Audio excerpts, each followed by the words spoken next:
జైల్లోనే drugs దందాకు sketch వేశారు. Yes, మీరు విన్నది కరెక్టే. ఇద్దరు నైజీరియన్లు, ముగ్గురు ఇండియన్స్ కలిసి డ్రగ్స్ దందాకు ప్లాన్ చేశారు.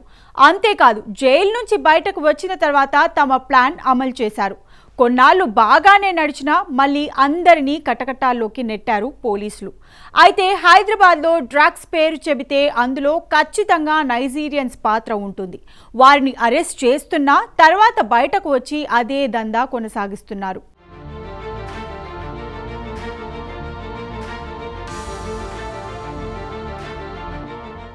దేశంలో ఏళ్ల తరబడి డ్రగ్స్ దందాను సాగిస్తున్న నైజీరియన్ ముఠాలు ఇప్పుడు సరికొత్త పద్ధతులతో వ్యాపారం చేస్తున్నారు.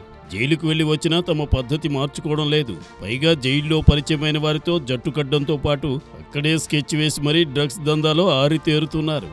జైల్లో ఒక్కటైన బిషప్ రొనాల్డ్ హైదరాబాద్లో డ్రగ్స్ అమ్ముతూ ఇద్దరు నైజీరియన్లు పట్టుబడ్డారు. నిజానికి వీరిద్దరూ మెడికల్ వీసా మీద ఒకరు, చదువుకోవడానికి ఒకరు ఇండియాకు వచ్చారు.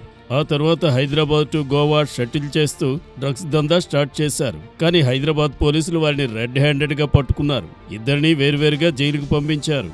కానీ జైల్లో ఇద్దరు ఒకటయ్యారు. వారితో పాటు ఇతర నేరాల్లో జైలుకు వచ్చిన వారితో గ్యాంగ్ ఏర్పాటు చేశారు.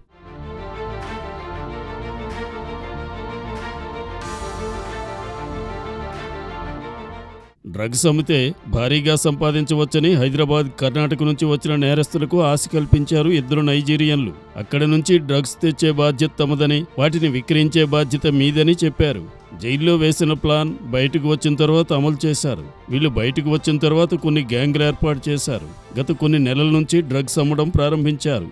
ఎవరికి ఎక్కడ ఎలాంటి కాంట్రాక్ట్స్ లేకుండా వీళ్ళు డ్రగ్స్ దందా స్వేచ్ఛగా చేస్తున్నారు.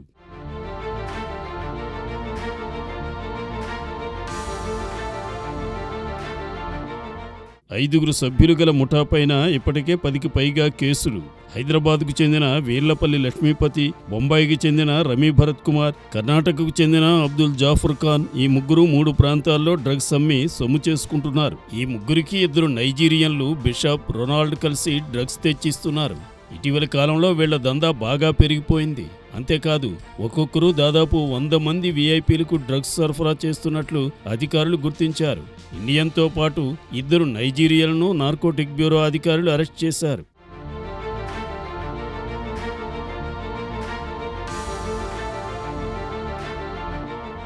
ఈ 5 సభ్యుల గల ముఠాపైన ఇప్పటికే 10కి పైగా కేసులు ఉన్నాయి.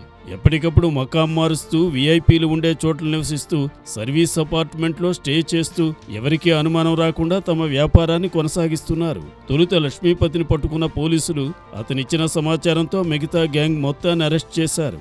ఫలితంగా గోవా, బెంగళూరు, కర్ణాటక, మహారాష్ట్రలో డ్రగ్స్ సప్లై చేస్తున్న ముఠాలను కూడా పోలీసులు పట్టుకోగలిగారు.